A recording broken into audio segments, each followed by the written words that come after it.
اور استدلال کے ساتھ ہر بات بغیر دلیل کے نہیں، آل محمد ہی دلیل خدا ہے۔ جب یہ دلیل خدا ہے تو پھر ان کی بات بلا دلیل ہو سکتی ہی نہیں ہے اور نہ ہونی چاہیے۔ اور میں آپ کا بہت بہت شکر گزار ہوں کہ میری ان ٹوٹے پھوٹے لفظوں کو آپ نے سماعت کے معیار تک پہنچایا اور مجھے روحانی تسکین ہوئی ہے، خدا گواہ ہے، روحانی تسکین ہوئی ہے۔ اور میں نے امریکہ جیسا پروگرام میں نے چھوڑا، پتہ نہیں انہوں نے کتنی زور لگایا، کنے لگا میں نے پروگرام چھوڑ کے یہ پروگرام میرا مرتب ہوا اور اس میں بہت اچھا ہوا اور میں نے نماز شکرانہ بھی پڑھی ہے کہ اچھا ہوا کہ اور یہ سارا حصہ اللہم صلی علی محمد و آل محمد، اور یہ سارا جو انتظام کرنے والے نصیر طلابی صاحب ہیں، برگیڈیئر صاحب ہیں، انصار صاحب ہیں، موسیٰ رضا صاحب ہیں، عریض صاحب ہیں، سارے جتنے حضرات، یہ جاوید صاحب سارے تشریف رکھتے ہیں، یہ انہوں نے ایک تحریک پیدا کی۔ اس تحریک کے نتیجے میں اتنا علم میرے ذریعے سے ائمہ کی تائید میں آپ تک پہنچا ہے۔ شکر ہے اس کی ذات پاک کا انشاءاللہ، اور آئندہ بھی انشاءاللہ اگر ان کی مہربانی ہوئی تو انشاءاللہ یہ بحث آئندہ آگے بھی چلتی رہے گی۔ ذرا بلند تر صلوات پڑھیں کہ اللہ محمد و آل محمد۔ آج چونکہ حسن اختتام ہے اور اس حسن اختتام پر خالق نے وہ لفظیں لگائیں جسے ولضالین کہتے ہیں، نام ایسوں کے لیے لیکن حسن اختتام ہے اور یقیناً حسن اختتام ہے۔ ابھی بحث کرتے ہیں، دیکھیں ولضالین کی بات، ان کے راستے پر نہ چلا، جو ضالین ہیں یہ کہہ کے کہا بھی نہ چلا یا ان کے سے مجھے دور رکھ، لیکن پھر بھی حسن اختتام ہے۔ یہ کیا ہوا؟ یہی تو ہے نا، غیر المغضوب علیہم، جن پر غضب ہوا ان کے راستے بھی میں نہیں نہ چلوں، اور جو ضالین ہیں ان کی راہ پہ بھی مجھے ان سے دور رکھ۔ بات دور رکھنے کی ہے لیکن ہے حسن اختتام۔ یہی بحث کریں گے نا، کیا چیز ہے اس کے اندر جو حسن اختتام ہے، اسی میں بحث کرنی ہے جناب۔ آج جناب ولضالین، یہ جب سے یہ نظام خالق نے چلایا ہے اس کا صراط مستقیم ازل سے آ رہا ہے، ازل سے اس کا صراط مستقیم ازل سے، وہ بھی صراط مستقیم اس کا بھی ہے اور آل محمد کا بھی ہے۔ صراط ایک بغیر ایک لمحے کے صاحب صراط کے رہ نہیں سکتا، جب سے اس کا صراط ہے تب سے آل محمد ہیں۔ چلا رہا ہے صراط، چلا رہا ہے جناب، چلا رہا ہے، چلا رہا ہے۔ جب صراط مستقیم یہ ہے تو آپ کی خوشی کے لیے جملہ کہہ دوں تو جو صاحب صراط ہوگا پھر کہیں بھی کوئی مشکل ہوگی اسی کو کہنا پڑے گا میں نے انبیاء کی مدد چھپ کر کی ہے، رسول کی مدد ظاہر کی ہے۔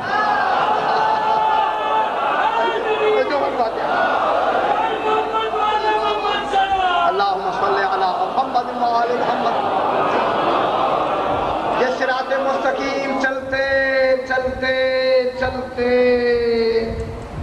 عین مرکز عالمین مکے میں آیا۔ عالمین کا مرکز کون ہے؟ مکہ۔ بسم اللہ، سرکار آ گیا۔ ذرا بلند تر سلام، اللہم صلی علی محمد و آل محمد و آل محمد۔ اب یہ چل کے کہاں تک پہنچا یہ صراط مستقیم؟ مکے۔ اب یہاں مکے میں آ کے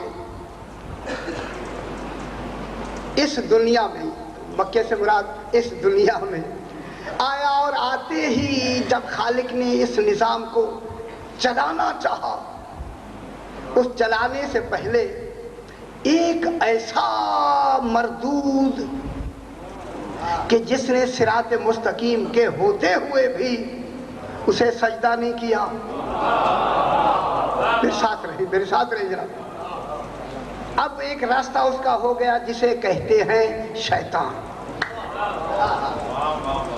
اب شیطان کی موجودگی سے دو راستے شروع ہو گئے.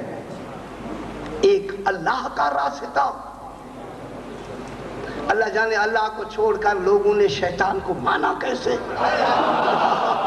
اور یہ فرما رہے ہیں کیا جادو کیا اس نے. جب راستہ ہی اللہ کا ہے, دیکھ بھی رہے ہیں کہ شیطان ایسا ہے, اس نے نافرمانی کی ہے اور اللہ نے اسے مردود کر کے نکال بھی دیا ہے, پھر بھی اس کی پیروی ہو رہی ہے. کیوں؟ کوئی بات سمجھ آ رہی ہے؟ یعنی اس نے مردود نکال دیا, جب نکل گیا پھر بھی اس کی پیروی ہو رہی ہے اور اس کی اطاعت ہو رہی ہے. اور قرآن کہتا ہے الم اعہد الیکم یا بنی آدم اللہ تعبدوا الشیطان انہ لکم عدو مبین فاعبدونی. یہ تمہارا کھلا ہوا دشمن ہے, قطعاً اس کی اطاعت نہ کرنا, میری کرنا. ھذا صراط مستقیم, یہ صراط مستقیم ہے. اللہ نے فرمایا یا نہیں فرمایا؟ کہنے کے باوجود بھی, یہاں سے یہ توجہ فرماتے ہیں, کہنے کے باوجود دو راستے ہو گئے. ایک ہو گیا مستقیم اور ایک ہو گیا غیر مستقیم, جو شیطان کا راستہ ہے. دو راستے ہو گئے. آخر کوئی تھا تبھی تو راستہ ہوا. اگر مرکز نہ ہوتا تو راستہ کیسے ہوتا. اب کوئی ماننے والے اس کے ہو گئے اور ادھر صراط مستقیم شروع ہو گئے. اب آگے آ کے جناب پھر دیکھیں, پھر جناب دو راستے خالق نے نشاندہی فرمائی کہ میرے دو راستے ہیں. ایک راستہ قریب ترین ہے, پھر ایک راستہ اصل سے بعید ترین ہے. ایک راستہ قریب ترین ہے, انی قریب, مجھے پکارو استجب لکم فادعونی استجب لکم فانی قریب. مجھے بلاؤ میں تو تمہارے قریب ہوں. اب یہ جو قریب ہے یہ راستہ ہے مومنین کا. توجہ فرماتے میرے ساتھ, یہ کن کا راستہ ہے؟ مومنین کا راستہ, جو خالق کے قریب ترین ہے. یہ مومنین کا راستہ. اور دوسرا راستہ جو اصل سے دور ہے, اولئک ینادون من مکان بعید. کچھ وہ ہوں گے جو مکان بعید سے انہیں پکارا جائے گا, یعنی اصل سے دور. اصل کچھ اور ہوگا, جن پر وہ چل رہے ہوں گے وہ دور ہوگا, دور کا راستہ ہوگا. اب معلوم ہو گیا دو راستے, ایک قریب کا راستہ, ایک دور کا راستہ. دو راستے ہو گئے. اس کے بعد جناب آگے ہیں, اس کے بعد جب یہ دو راستے, ایک قریب کا راستہ ہو گیا اور ایک دور کا راستہ ہو گیا, انہی دو راستوں میں پھر ایک وہ لوگ ہیں جو بلندی کا راستہ رکھتے ہیں, بلند راستہ چاہتے ہیں. اور ان بلند راستے والوں کے لیے آسمان کے ابواب کھول دیے جاتے ہیں. ان الذین کفروا بآیاتنا واستکبروا عنہا لا تفتح لهم ابواب السماء. جو کفر کرتے ہیں, تکبر کرتے ہیں, ہم ان کے لیے آسمان کے باب نہیں کھولتے. معلوم ہوتا ہے کچھ ہیں جو بلندی کی طرف جاتے ہیں, ان کے لیے خالق آسمان کے راہ کھول دیتا ہے. اور بھی فرمائے ساتھ رہے جناب, ان کے لیے کیا کرتا ہے؟ آسمان کے راہ کھول دیتا ہے. کیا مطلب ہوا کہ وہ پستی سے بلندی کی طرف جاتے ہیں. یہ جو آسمان کے راستے کھلیں گے یہ بلندی ہے یا پستی ہے؟ بلندی. اب وہ جو جا رہے ہیں پستی سے جا رہے ہیں بلندی کی طرف. اب دوسرے وہ ہیں کہ جو بلندی سے آتے ہیں پستی کی طرف. وہ کون ہیں؟ وَمَن يَحْلِلْ عَلَيْهِ غَضَبِي فَقَدْ هَوَىٰ, کہ جن پر میرا غضب ہو گیا وہی تو گرتا ہے. اور نہیں فرما رہے وَمَن يَحْلِلْ عَلَيْهِ غَضَبِي فَقَدْ هَوَىٰ. سب سے بلندی سے جو نیچے گرتا ہے کون؟ جس پر غضب ہوتا ہے میرا. معلوم ہوتا ہے کوئی ہے مغصوب جو بلندی سے گر رہے ہیں، اور ہوا کے معنی نیچے گر جانا، یہ نیچے گرتے. دوسرا راستہ، ایک بلندی کی طرف جاتے ہیں، ایک بلندی سے گرتے ہیں، اور تیسرا راستہ ہے وَمَن يَتَبَدَّلِ الْإِيمَانَ بِالْكُفْرِ فَقَدْ ضَلُّوا سَوَاءَ السَّبِيلِ. جو ایمان کو کفر سے بدل دیتے ہیں یہی تو ضالین ہیں. کفر سے بدل دیا، ایمان کو چھوڑ کر کفر اختیار کر لیا. وہ کون ہو گئے؟ ایمان کو چھوڑ کر. یہی تو بحث کریں گے نا بابا. وَمَن يَتَبَدَّلِ الْكُفْرَ بِالْإِيمَانِ. ایمان کے مقابلے میں انہوں نے کفر سے بدل دیا. تو بدل جب دیا تو اب کیا ہو گیا؟ فَقَدْ ضَلُّوا سَوَاءَ السَّبِيلِ. یہ گمراہ بھی ہو گئے، ان کا راستہ بھی برا ہے. سوء السبیل سے سوا ہو گیا، یہ ان کا راستہ ہے. اب تین راستے ہو گئے، ایک بلندی کی طرف جانے والا راستہ، ایک بلندی سے پستی کی طرف آنے والا راستہ، اور ایک پھٹک جانے والا راستہ. نہ بلندی ہے نہ پستی ہے، چلتے چلتے پھٹک گیا.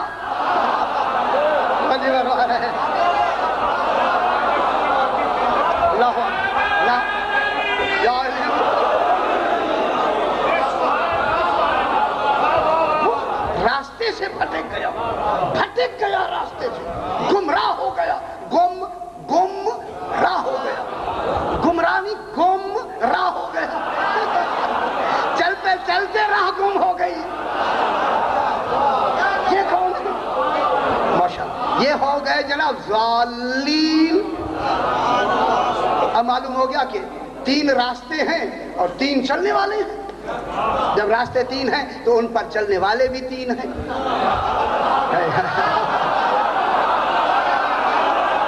یہ راستے تین ہیں تو چلنے والے بھی ان پر تین ہیں. ایک یا اللہ کے پتہ لگ جائے گا کہ مغضوب کون ہے، ضالین کون ہے، آل محمد کون ہے. ابھی بات کرو. ہاں لوگوں کو پتہ ہی نہیں ہے تو سارا معلوم ہے لیکن بیان نہیں ہوئے، کوشش نہیں کی گئی، جستجو نہیں کی گئی. اب جناب تین راستے ہو گئے اور تین چلنے والے ہو گئے. اب جو بلندی کی طرف جاتے ہیں آسمان پر یہ مومنین ہیں. یہ مومنین کا راستہ ہے جن کے لیے آسمانوں کے راہ کھول دیے جاتے ہیں. یہ وہ مومنین جو کہتے ہیں ہو جاتا ہے. اور نہیں فرما رہے، یہ میں امیر المومنین کی بات نہیں کر رہا، مومن کی.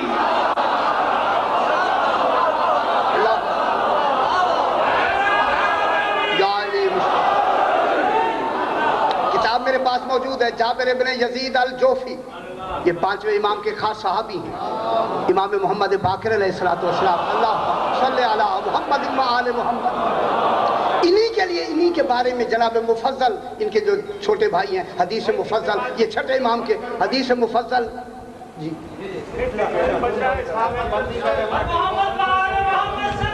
اللہ یہ توحید پر بیان فرماتے رہے. اس کی کتاب کا ترجمہ بھی ہے، میرے پاس اصل بھی ہے، ترجمہ بھی ہے، اسرار توحید اس کا نام ہے.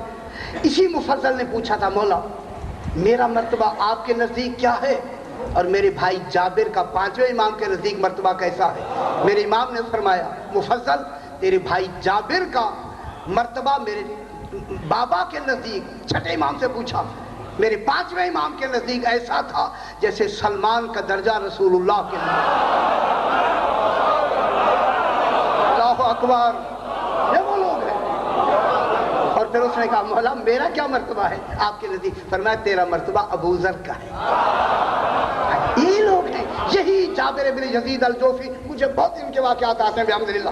جابر یہ مسجد کوفی، یہ بھی کوفے کا ہے، جابر الجوفی الکوفی. یہ جب مسجد کوفہ سے نماز پڑھ کے نکلا تو دروازے پر پہنچا تھا، دیکھا کہ پیچھے سے ایک آدمی آیا، پریشان ہے. فرمایا مومن پریشان کیوں ہے؟ کہنے لگا مجھے ضروری مدینے جانا ہے. جانا بھی ضروری ہے، وسائل بھی نہیں ہے. کہنے لگے کیسے جانا چاہتے ہو، سواری سے یا جلدی؟ اور نہیں فرما رہے. سبحان جلدی جانا چاہتے ہو یا سواری سے؟ اس نے کہا جلدی ہو جائے تو اور اچھا ہے. فرمایا تیاری کرو. جناب جابر کہتے ہیں تیاری کرو. ادھر ادھر دیکھتے ہیں. سرکار نے فرمایا تم نے جانا ہے، پہنچاتے ہیں ابھی. خدا کی قسم جناب جابر نے لفظ کن کہی، کن.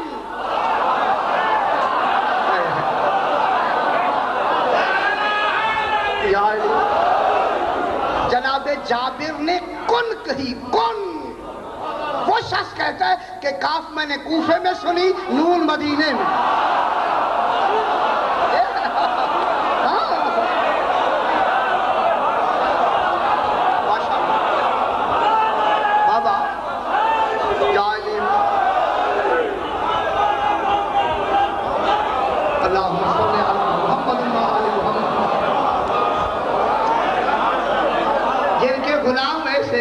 اور فرمایا ان کا امام کیسا ہو. اب یہ کن کا درجہ ہے؟ یہ مومنین کا درجہ ہے جو بلندی سے آسمان کی طرف جاتے ہیں اور آسمان کے حجاب ان کے لیے کھل جاتے ہیں. ایک شخص نے یہی تو کہا تھا نا میرے پانچویں امام سے، نورا ابراہیم ملکوت السماوات والارض لیکون من الموقنین. ہم نے جناب ابراہیم کو ملکوت و آسمان دکھائے تھے. مولا وہ کیسے دکھائے تھے؟ میری امام نے فرمایا دیکھنا چاہتا ہے. اور نہیں فرما رہا، میں کیا کہہ رہا ہوں؟ دیکھنا چاہتا ہے.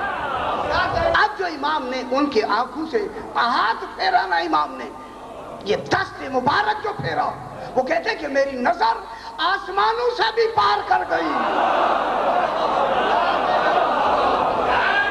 میں نے اللہ اکبر فرمایا یہی تو ملکوت تھے جو ہم نے جناب ابراہیم کو دکھائے تھے. یہ مومن کا مقام ہوتا ہے. مومن خدا کے لیے جس کے مومن کا یہ مقام ہو، اس کے امام کا کیسا مقام ہوتا ہے. بہت بڑا. اچھا جناب یہ کس کا ہو گیا؟ صراط مستقیم. یہ مومنین کا. اس کے بعد آتا ہے جو اوپر سے نیچے کی طرف آتے ہیں، جو گرتے ہیں ان پہ غضب بھی ہوتا ہے. یہ ہیں مغضوب علیہم. یہ مغضوبین ہیں. یہ مغضوبین، آج مغضوبین نکالنے ہیں مجھے. کون ہے مغضوبین؟ ان کا راستہ ہے. اور ان کے بعد آتے ہیں یہ تیسرے جو راستے سے بھٹک گئے، ان کو کہتے ہیں ضالین. اب تین راستے ہو گئے. مومنین کا راستہ غیر المغضوبین، یہ مغضوبین کا راستہ، ضالین کا راستہ. اب ضال، الضالو، ضاد الف لام، اس کے معنی ہیں بے راہ روی، گم راہی. زلال ہدایت کے مقابلے میں آتی ہے. جب ہدایت نہ ہو تو پھر گم راہ ہو. ہدایت کے مقابلے میں کیا ہے جناب؟ زلال. الزلال بالمقابلہ ہدایت. آپ خوش ہوں گے انشاءاللہ اسی بات میں بھی کرنے لگا ہوں. عالمین کے تمام علماء بڑے بڑے، تفسیر بیضاوی، جلال الدین سیوطی، کشاف، عبد الماجد دریا بہادی صاحب، یہ تو ہمارے بھائیوں کے بہت بڑے مفسر ہیں اس وقت. جن جن کتابوں کا میں نے نام لیا ان میں ہمارے مفسرین آقائے البیان، المیزان، یہ جو ہماری بڑی بڑی کتابیں ہیں اس وقت تفسیر کی، انہوں نے اس الضال میں ایک عجیب بات لکھی ہے. میں حیران ہو گیا. ہمارے تو لکھ سکتے ہیں، ہمارے شیعہ تو لکھ سکتے ہیں، وہ خیر بھی مجبور ہو گئے اس دال کو لکھنے.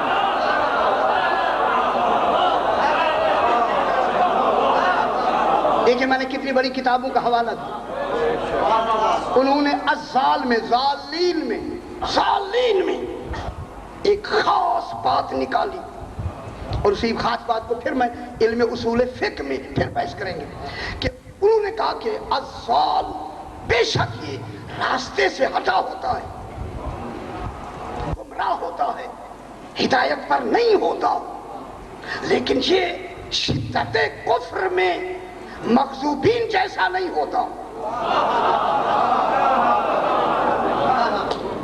مغضوبین بھی راہ حق سے ہٹے ہوئے ہیں، مغضوبین بھی ہٹے ہوئے ہیں، ضال بھی ہٹا ہوا ہے، لیکن ہٹنے کے باوجود بھی اس کی شدت کفر میں شدت نہیں ہے ضال کی۔ اب وہ وجہ جو لکھتے ہیں وہ میں آپ کو یہ سناتا ہوں کہ بے شک انہوں نے حق کو پہچان کر حق کا انکار کیا، لیکن ضالین انکار کے باوجود بھی کبھی بھی کسی ضال نے حق سے دشمنی نہیں کی۔ غور نہیں فرما رہے، بہت بڑی بات ہے کہ یہ حق ہے۔ میں کیا کہہ رہا ہوں، یہ بہت بڑا کریڈٹ ملتا ہے نا، ابھی دیکھیں نہیں ضالین کو ملتا ہے کہ ضالین باوجود کہ حق کو پہچان کے انکار کر رہے ہیں، مان نہیں رہے۔ نہیں مانیں گے تبھی تو ضال کہلائیں گے نا بابا، مانے تو مومن ہو جائیں گے، ہے نا؟ اب وہ مان نہیں رہے، انہیں یقین ہے کہ یہ حق ہے، لیکن شدت کفر میں انکار میں دشمنی نہیں کرتے۔ اسی دشمنی نہ کرنے میں خالق نے ضالین کے لیے ایک گنجائش رکھ دی ہے۔ اللہ اکبر، بہت بڑی بات کر رہا ہوں بابا، توجہ فرمائیں، صاحبان علم تشریف رکھتے۔ اسی میں خالق نے ان کے لیے ایک گنجائش رکھ دی ہے۔ مغضوبین کے لیے گنجائش ہے ہی نہیں، وہاں تصور ہی نہیں، مغضوبین کے لیے گنجائش کا تصور نہیں۔ یہ بات یہاں تک جائے، ذرا ذہن تھوڑا سا یہ بوجھ ہے ذرا کم ہو جائے، اہم بحث کرنی آگے۔ اب ان ضالین کو، ضالین کون ہوئے؟ جو حق کو نہیں مانتے، پہچانتے ہیں، پہچان کے نہیں مانتے لیکن دشمنی نہیں کرتے۔ دشمنی کی کئی وجوہات ہوتی ہیں، سب سے بڑی دشمنی کی کا سبب حسد۔ معلوم ہوتا ہے یہ حاسد نہیں ہوتے،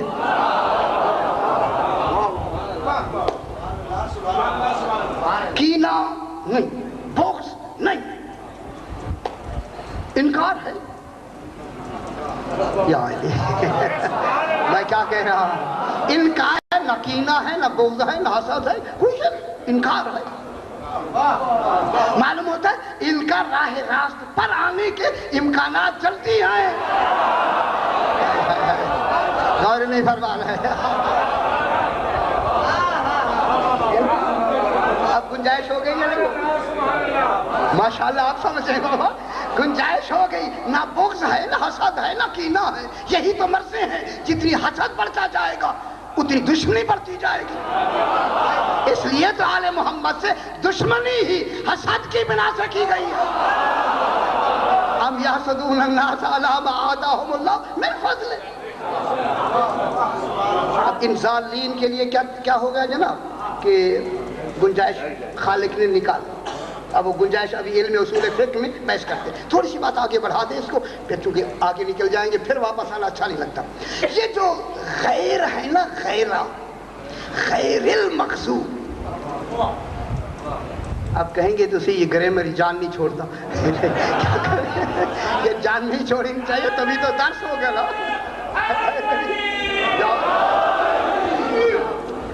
یہ غیر المغضوب علیہم ولا الضالین، یہاں مغضوب کے ساتھ غیر کی لفظ لگائی اور ولا الضالین کے ساتھ لام الف لا لگایا۔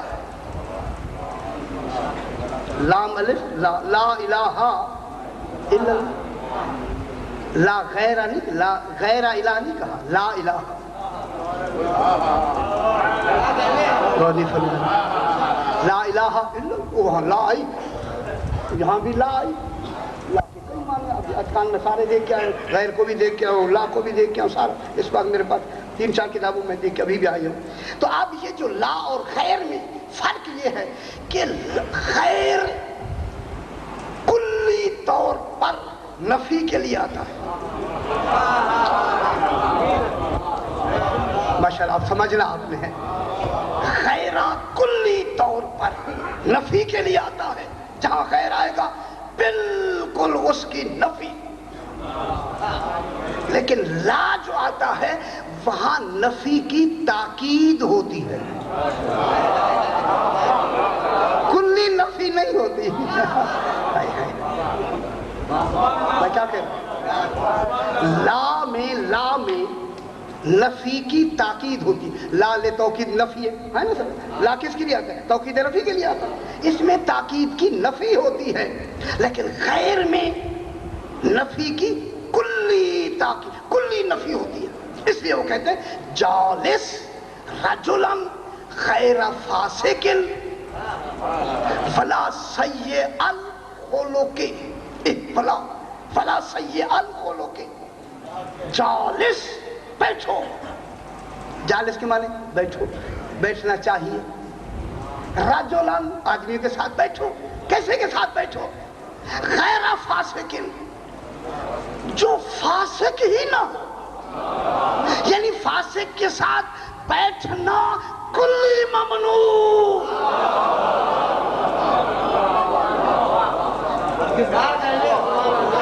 میں کیا کہہ رہا ہوں، میرے خیال ابھی بات سمجھے نہیں۔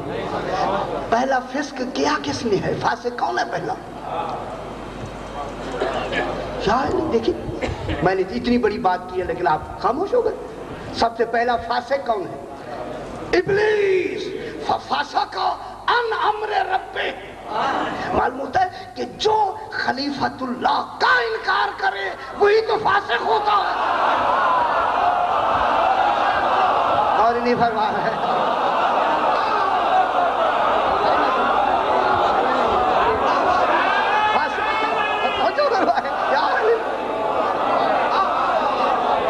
اب اس کے ساتھ، فاسق کے ساتھ بیٹھنا کلی ممنوع، اور نہیں فرما رہے ہیں۔ دیکھیں خیرہ نے ہمیں کتنا فائدہ دیا، کتنا فائدہ دیا۔ جالس رجلن، آدمی کے ساتھ بیٹھ، غیر فاسق، جو فاسق کا غیر ہو، فاسق تو کلی طور پر ممنوع، یہ بیٹھنے کے لائق ہی نہیں ہوتے۔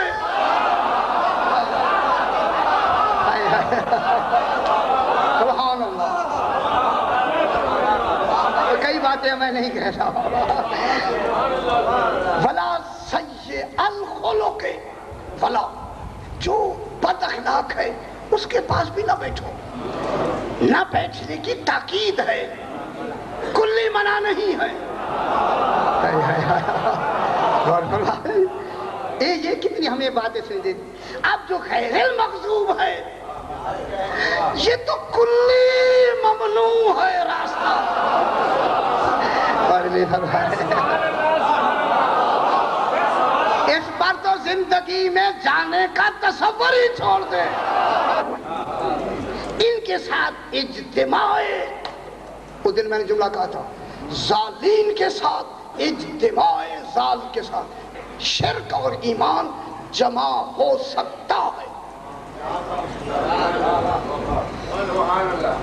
میں کیا کہہ رہا ہوں، ظال کے ساتھ ایمان جمع ہو سکتا ہے، شرک کے ساتھ ایمان جمع ہو سکتا ہے۔ ہو سکتا ہے کہ مشرک رہا ہو، گمراہ رہا ہو، راہ راست پہ آ جائے۔ میں کیا کہہ رہا ہوں، مشرک کے ساتھ ہو گیا نہیں، ایمان مل گیا یا نہیں؟ ہو سکتا ہے کہ گمراہ ہو۔ میں کیا کہہ رہا ہوں، ہو سکتا ہے کہ گمراہ ہو، پھر ہو سکتا ہے کہ رات ہی کو راستہ مل جائے، اور نہیں فرما رہے۔ یہ ہے، اسے حر کہتے ہیں، حر۔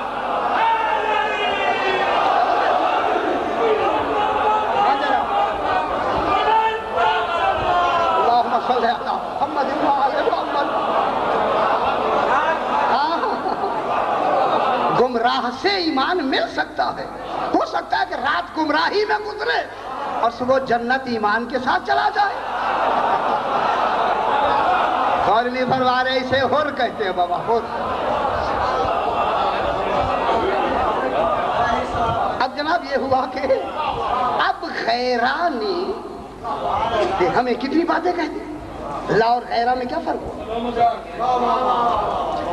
اعبد اللہ بلا کسل ولا ملل. اعبد اللہ, اعبد مانے عبادت کرو, چلو نماز پڑھو. ایسا کہیں تاکہ دقت نہ ہو کہیں. ہاں کہتے ہیں نماز پڑھو بابا, نماز پڑھو, واجب نماز, جب روزہ واجب ہے نماز واجب ہے, پڑھیں. اعبد اللہ بغیر کسل, اکتاہٹ کے بغیر پڑھو. غور نہیں فرما رہے, اگر اکتاہٹ ہو گئی وہ عبادت نہیں ہے. بات آئی ہے کہ دیکھیں اعبد اللہ بلا بغیر کسل, کاف سین لام, کاف کسل.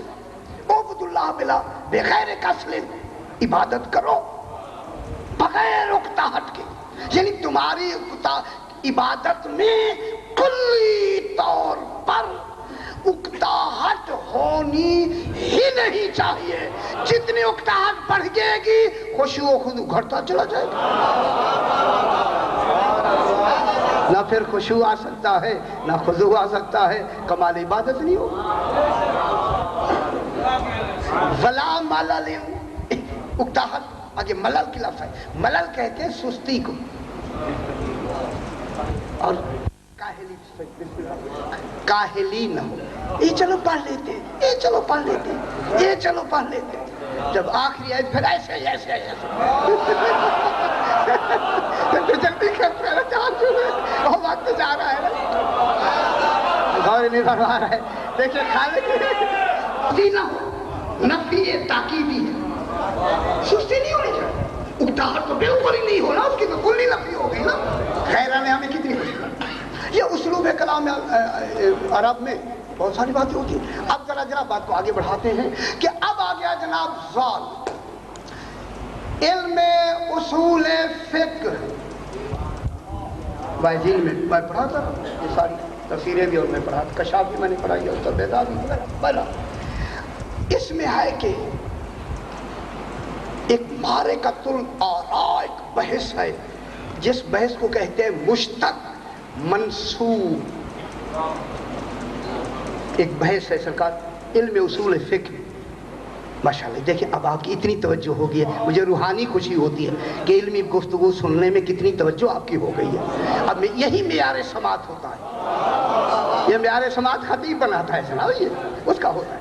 اب جناب یہ ہوا کہ اس میں وہ کہتے ہیں کہ منسوب اور مشتق کی بحث ہے, بہت بڑی علم اصول فقہ. یہ ہے کہ کچھ نسبتیں ایسی ہوتی ہیں یا کوئی ایک نسبت ایسی ہوتی ہے جو انسان کے ساتھ زندگی بھر مرنے تک وہی نسبت چلتی رہتی ہے.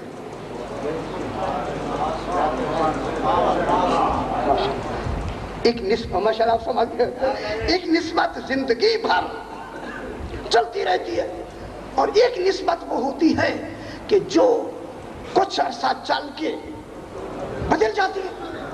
معلوم ہوتا ہے نسبتیں کچھ مسلسل رہتی ہیں, کچھ بدلتی رہتی ہیں. یہ بحث ہے. اس بحث میں اس کے دو حصے وہ کرتے ہیں. ایک نسبت کی وہ ملا دیتے ہیں تو سمجھانے کے لیے, مثلا نسبت منسوب کسی شے سے منسوب ہو, جیسا حیدرآبادی, یہ کیا ہے, کس کی ہے, یہ نسبت کی نا بابا. یہ لکھنوی, یہ جو یہ آئی ہے نسبت کی. عدیم صاحب تھے ہمارے, امروہوی, میرے بڑے مہربان, ہاں سے عدیم صاحب امروہوی, ایرانی, عراقی, مکی, مدنی. یہ کس کی ہے نسبت؟ اسے منصوبات کہتے ہیں. اس یہ نے نسبت دے دی یہ فلاں شہر کا ہے، اس کا نہیں. اور نسبت نے بتایا یہ مکی ہے مدنی نہیں ہے، مدنی نے کہا یہ مدنی ہے مکی نہیں ہے. اب نسبت نے کیا کیا جناب؟ اس کو اس نسبت نے الگ کر دیا. اب پھر اس میں کئی پیسے آ گئے. نسبت ہی سے تو بلندی اور پستی ہوتی ہے. اور میں کیا کہہ رہا ہوں؟ نسبت ہی ہوتی ہے جو کسی کو بلند کرتی ہے. یہ انسان کا عبد ہے، یہ اللہ کا عبد ہے. کتنی بلند ہو گیا ہے؟ یہ انسان کا عبد ہے اور وہ اللہ کا عبد ہے. اب نسبت کتنی بلند ہے؟ جتنی منصوبی ہے بلند ہوگا نا، جس کی نسبت ہے اتنی وہ بلند ہوتا چلا جائے گا.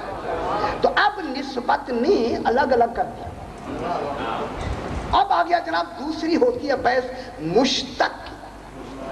توجہ فرمائیں. مشتق یعنی اس کو مادے سے نکالا گیا. جیسے قاتل.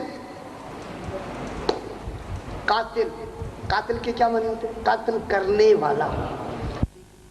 قاتل قتل کرنے والا کس سے نکلا ہے؟ قاتل سے. مشتق کس سے ہے؟ قاتل سے. کاذب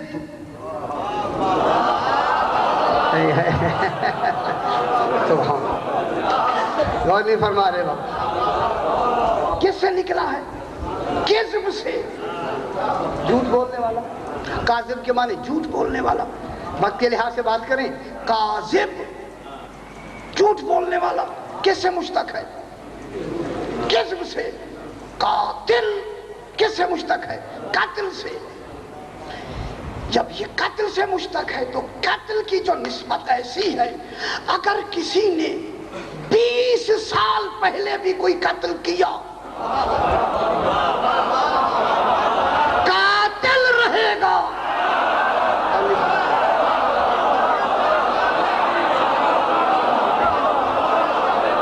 بہت بڑی بات میں کر رہا ہوں سرکار، ہے یا نہیں؟ قاتل ہو جانا، قاتل تو 1 منٹ کا عمل تھا، لیکن قتل کی جو نسبت ہے ساری زندگی قاتل. اسی طرح ہے کاذب. اگر کسی نے زندگی میں 1 لمحہ بھی جھوٹ بولا ساری زندگی کاذب. یہی وجہ تھی کہ مباہلے میں جھوٹوں پہ لعنت تھی.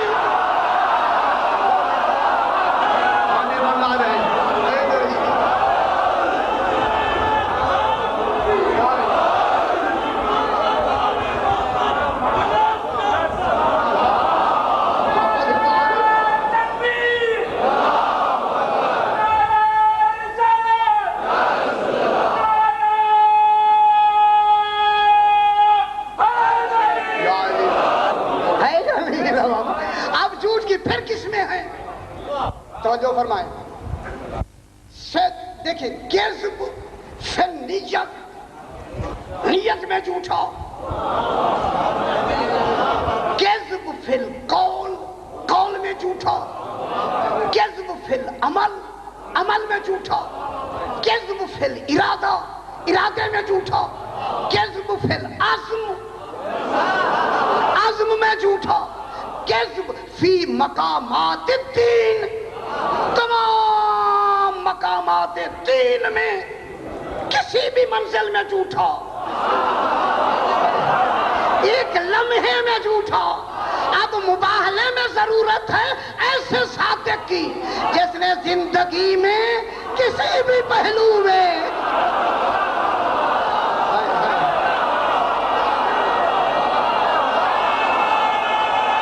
اللہ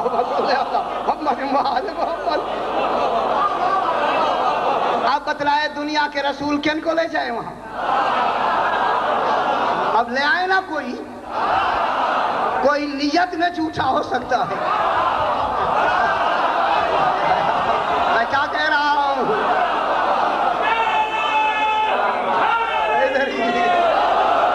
عزم میں جھوٹا ہو، کوئی کسی مقامات دین میں جھوٹا ہوگا. واہ اس نے جانا ہے کہ جس کی جھوٹ کی نسبت اس کی زندگی کے ساتھ ہو ہی نہیں.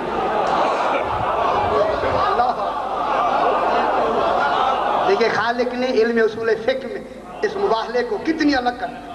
یہ جو مباہلے میں گئے ہیں یہ گئے ہیں جھوٹوں پر لعنت کرنے کے لیے. اگر ان کے کسی قول و فعل و عمل و عزم و ارادہ و نیت میں ذرہ برابر بھی جھوٹ ہو یہ مباہلہ کر سکتے ہی نہیں.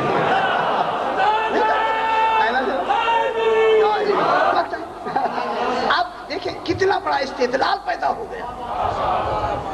اب جس میں جھوٹ ہی کا تصور ہی نہ ہو اسی کو صادق و صدیق کہتے ہیں.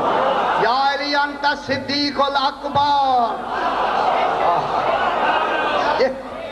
تو پتہ لگا یا علی انت صدیق الاکبر یا علی انت فاروق الاعظم. علی کے لیے ہے نا سرکار. اللہ اکبر. اب جناب یہ ہو گیا کہ یہ وہ نسبت ہے ماشاءاللہ جو ہمیشہ چلتی ہے. اب کب تک چلی؟ جب تک زندگی ہے. تو زندگی کے بعد بھی اس کا اثر ہوگا.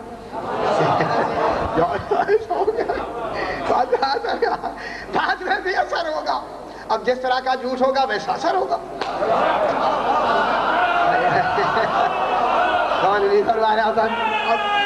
بہت ہو گیا. اب جناب اس کا ایک تو مشتق یہ ہو گئی جو نسبت ہمیشہ چلتی ہے تا مرگ رہتی ہے. وہ نسبت کبھی بھی نہیں بدلتی. اب دوسری مشتق ہے ایسی صفت کہ جو چلتے چلتے بدل جاتی ہے. جیسے کافر کفر سے مشتق ہے. غور نہیں فرما رہے. جاہل جہل سے مشتق ہے.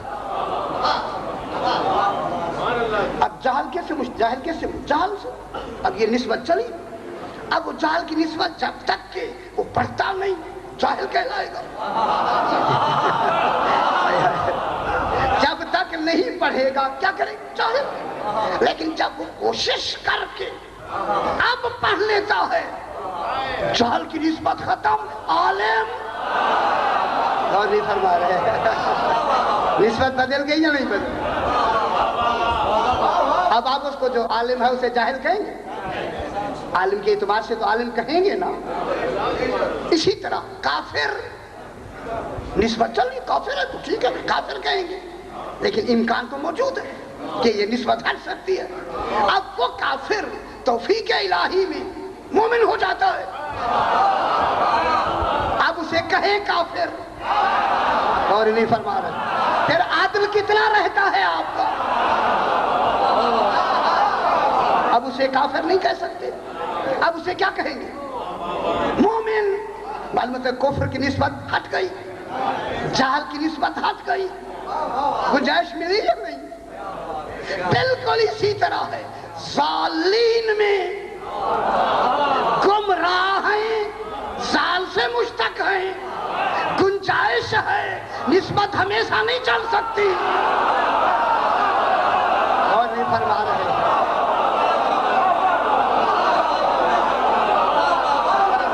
ان کو خالق نے گنجائش دی. ضالین کے لیے گنجائش موجود.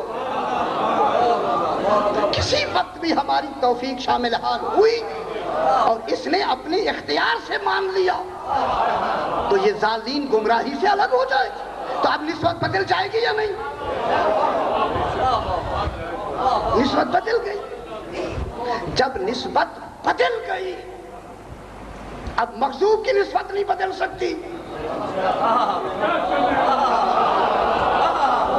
میں کیا کہہ رہا ہوں.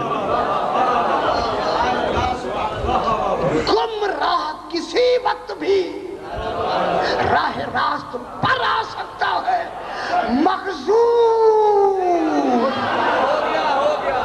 کبھی بھی راہ راست پر نہیں آ سکتا. تو پھر مجھے واضح نتیجہ مل گیا کہ کافر مومن ہو سکتا ہے، مشرک مومن ہو سکتا ہے، منافق کبھی نہیں ہو سکتا۔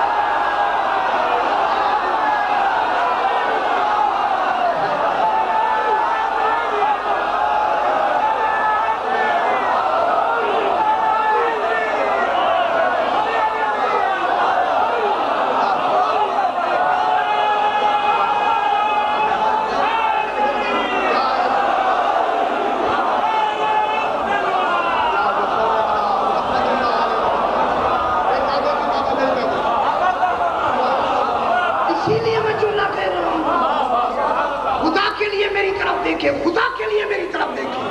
اب یہ جو صاحب صراط ہیں،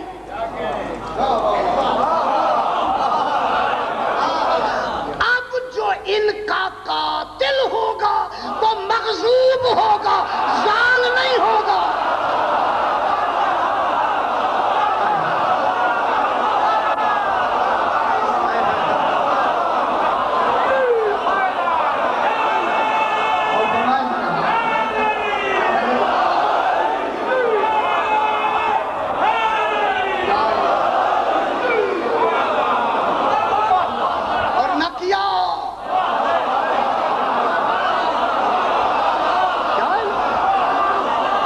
فرما رہے ہیں ضال کبھی بھی وہ قتل نہیں کرے گا۔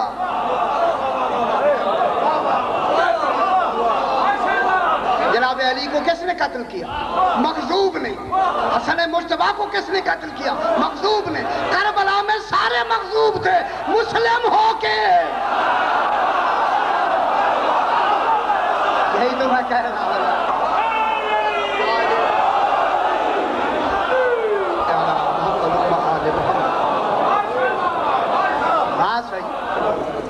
امام کو قتل کیا مسجد میں تھا یا نہیں؟ سرکار حسن مجتبیٰ کا قاتل کون؟ یہ یہی تو کہتے تھے جلدی کرو نماز جمعہ پڑھنی۔ اور بھی فرما رہے ہیں مجھے زیادہ نہ کہلوائیں۔ سرکار کسی معصوم کا، آپ دیکھیں پھر آ جائیں، ہارون کون تھا؟ ولید ابن عبد الملک جیسے امام کو زہر سے شہید، وہ کون تھا؟ ہشام ابن عبد الملک کون ہے؟ مامون رشید کون ہے؟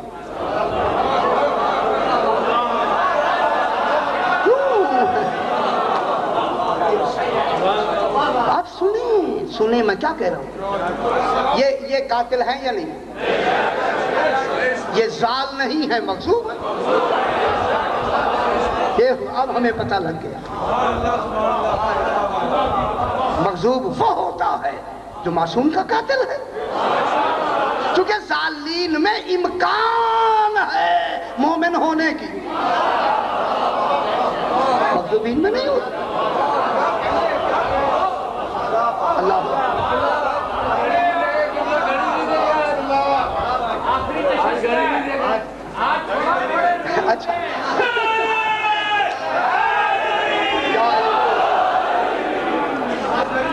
اچھا اچھا بابا بہت کچھ ہو گیا، یہ دیکھیں کہنے کی ضرورت ہی نہیں، بہت کچھ، اور یہ ہمارا عقیدہ آپ تک پہنچانا ضروری تھا۔ یہ حقیقت کتنی چھپی ہوئی تھی جو آپ کے سامنے آشکارا ہو، یہ عقلی استدلال سے ہو، علم کلام و منطق و فلسفے سے ہو، اور علم اصول فقہ سے ہو۔ میں نے اپنی طرف سے ایک لفظ بھی نہیں کہی۔ کہے کہ میں نے بنا لی ہے، وہ بابا میں نے کہا بنائی، یہ انہوں نے علماء نے بنائی ہے، ہم نے نتیجہ نکالا ہے۔ نتیجہ نکالنا ہمارا حق ہے، آدمی نتیجہ نکالے۔ تفسیر اسی لیے تو ہے، روز جو 5 مرتبہ کہتے ہیں غیر المغضوب علیہم، غیر المغضوب علیہم، غیر المغضوب، وہ ہے کون؟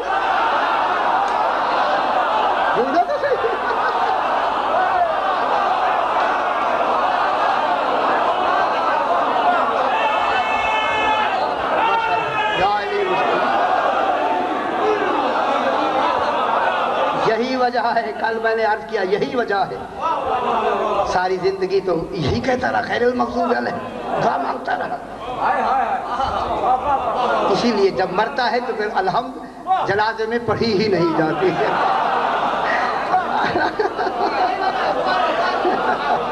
اب جو عقیدہ بنانا تھا تو انہیں بنا لیا ہے، ان کا حقیقت نہیں بس۔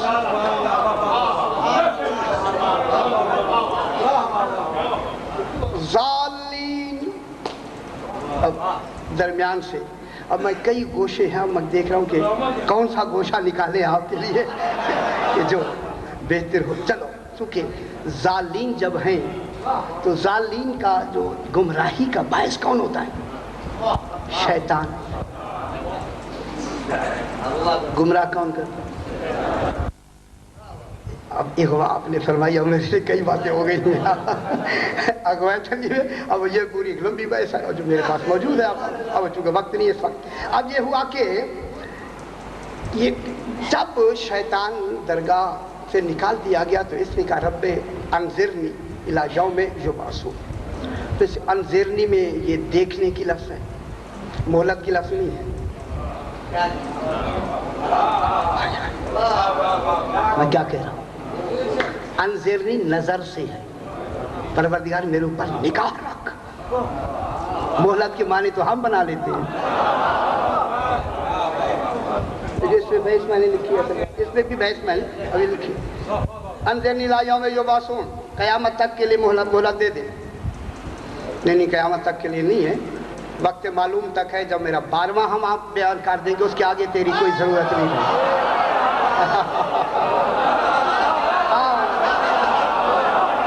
معلومات ہے جب تک 12واں نہیں آتا شیطان رہے گا، 12واں آ جائے گا شیطان ختم۔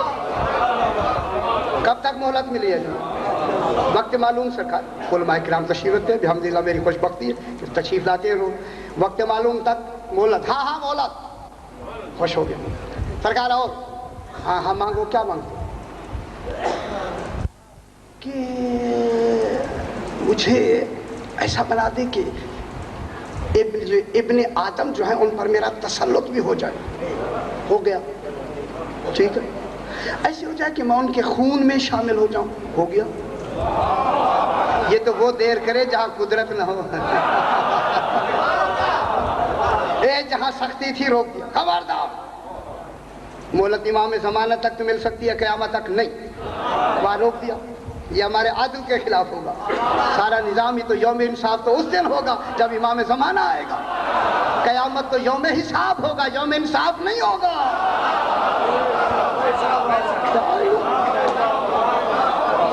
میں کیا کہہ رہا ہوں؟ امام جب آئیں گے وہ یوم انصاف تو وہ ہوگا، کبھی رجعت ہوگی۔ بہرحال اس نے کہا سرکار ان کے یہاں ایک بچہ ہو اور میرے 2 ہو جائیں گے، میں انہیں دیکھ سکوں، یہ مجھے نہ دیکھیں۔ ٹھیک ہے، ہو گیا۔ جو کہتا گیا ہوتا گیا، کہتا گیا ہوتا گیا۔ جب یہ صرف 5-6 باتیں جو اس کے ذہن میں یا دل میں یا تمنا تھی، آرزویں تھیں، جب اس کی مکمل ہوئیں تو اب کہتا ہے لا اقعدن صراطک المستقیم، فوراً اکڑ گیا۔ تو اس کا اکڑنا بتاتا ہے کہ عادل ہے، کہے گا کچھ نہیں، اور بھی بھروا رہے ہیں۔ اکڑنا دلیل ہے کہ اتنا ہو کے پھر اکڑ گیا، سمجھتا ہے بغیر قصور کے تو کہے گا کچھ نہیں، عادل جانتا ہے۔ اس وقت تیرے صراط مستقیم پر میں بیٹھ جاؤں گا، ثم لآتینہم من بین ایدیہم ومن خلفہم وعن ایمانہم وعن شمینہم وعن شمالہم ولا تجد اکثرہم شاکرین۔ جو تیرے بندے، جناب آدم سن رہے ہیں، جناب آدم سن رہے ہیں، سامنے بات ہو رہی ہے، آگے پیچھے نہیں، جناب آدم سن رہے ہیں۔ جب سن رہے ہیں تو میں پھر تیرے ان بندوں کو ایسا اغوا کروں گا، اغوا کروں گا، تم آؤں گا، لا جو ان کو میں راستے پر بیٹھ کر ان کو لے آؤں گا کہ آگے بین ایدیہم ومن خلفہم، آگے ہو جاؤں گا، پیچھے ہو جاؤں گا، دائیں ہو جاؤں گا، بائیں ہو جاؤں گا، چاروں طرف سے میں اسے گھیر کر گمراہ کر دوں گا۔ اب تو جناب آدم نے دیکھا چاروں سمتیں تو اسے مل لی ہیں، کہا پروردگارا میرے آدمیوں کا اولاد کا کیا بنے گا؟ فرمایا 2 سمتیں چھوڑی ہیں، اور بھی برباد ہے، مانگیں گے گناہ بخش دوں گا، سجدے میں چلے جائیں گے۔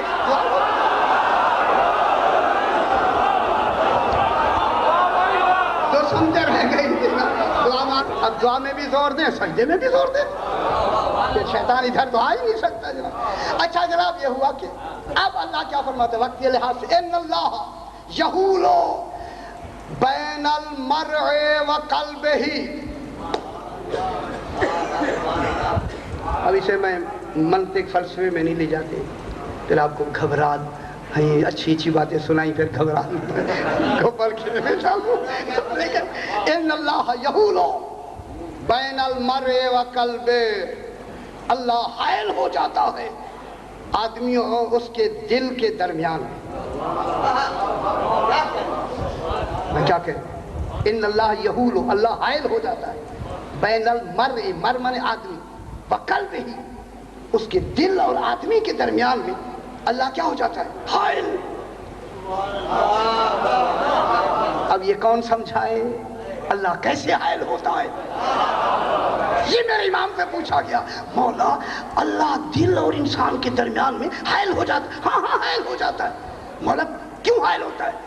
حائل اس لیے ہوتا ہے تاکہ حق کو پہچانے، باطل کی طرف نہ جائے۔ تو کیا کہ لیکن اس میں جبر بھی نہیں ہوتا، حائل تو ہو جاتا ہے لیکن جبر نہیں ہوتا، حائل ہو جاتا ہے۔ اس حائل ہونے کا کیا مطلب ہے؟